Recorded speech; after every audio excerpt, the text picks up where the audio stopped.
Welcome back to Wednesday night Bible class, you guys. You know we're on a summer break. However, we are about to move on into our next section of lectures. But before we move on into Assyria and into Assyria conquering Israel, I wanted to do a few videos on some in-between happenings that Dr. Chapman doesn't cover in her lecture series. But I find these fascinating and I think they're important. One of them being getting an understanding of the divided kingdom of Israel. So that can be confusing. So let's walk through it. The Israelites went into the promised land together, and they fought together for years until it seemed as if there began to be some civil discourse beginning around the book of Judges.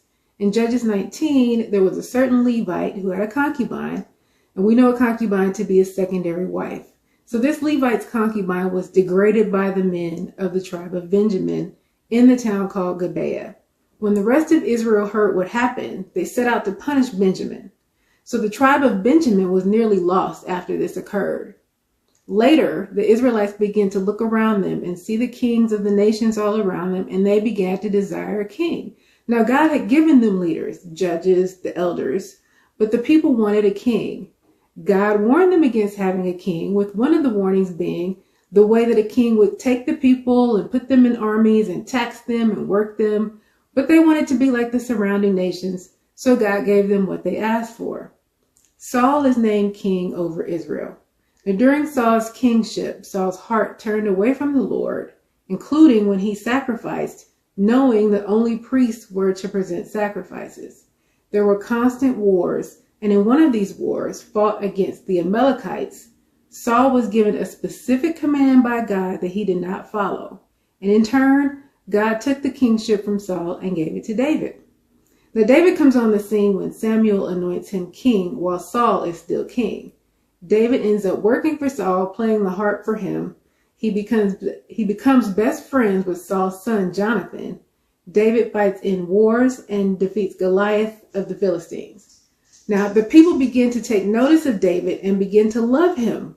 And Saul knows this. And Saul also knows that God has given the kingship to David. And Saul becomes jealous of David.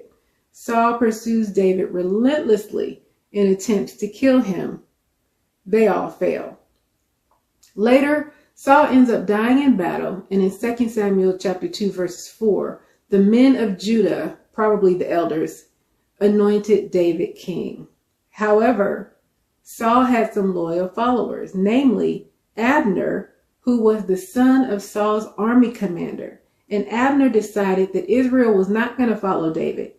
Instead, Abner anointed Saul's son, Ishbosheth, king over all Israel. 2 Samuel 2, 4 and 8 through 10. Then the men of Judah came and there anointed David king over the house of Judah.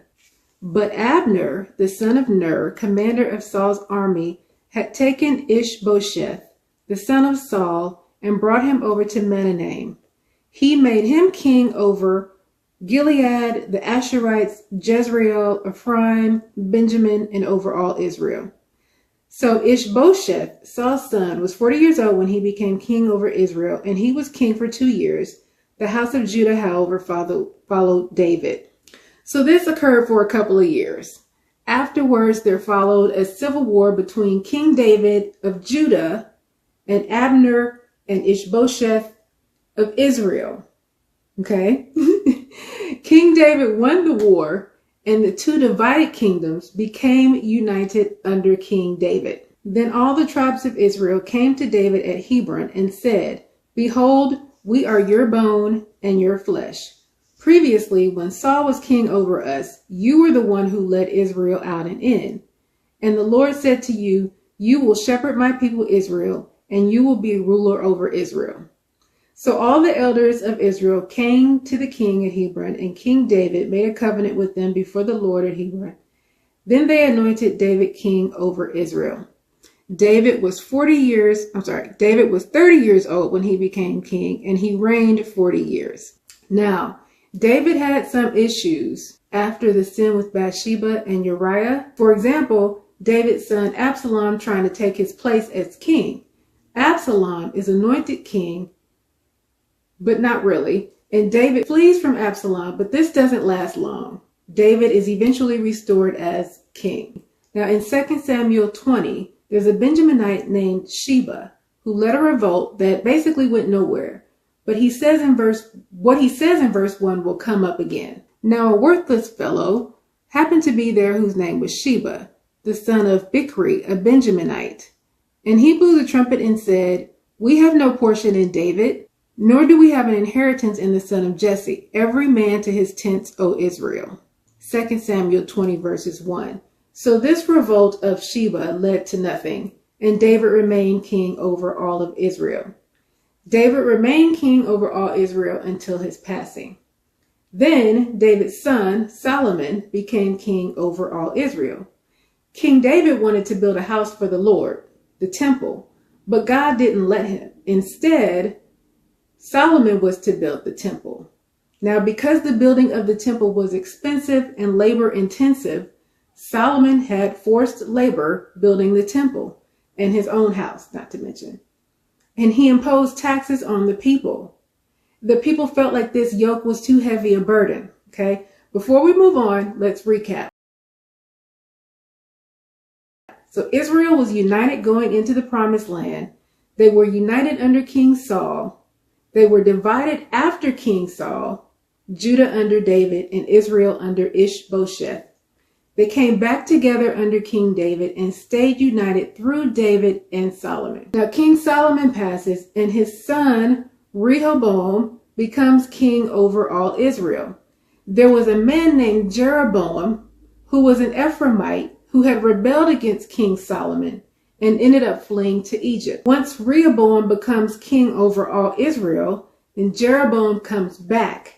Jeroboam goes to King Rehoboam with all the people of Israel and asks King Rehoboam to lighten the load on the Israelites. The yoke that his father Solomon placed on them was too heavy.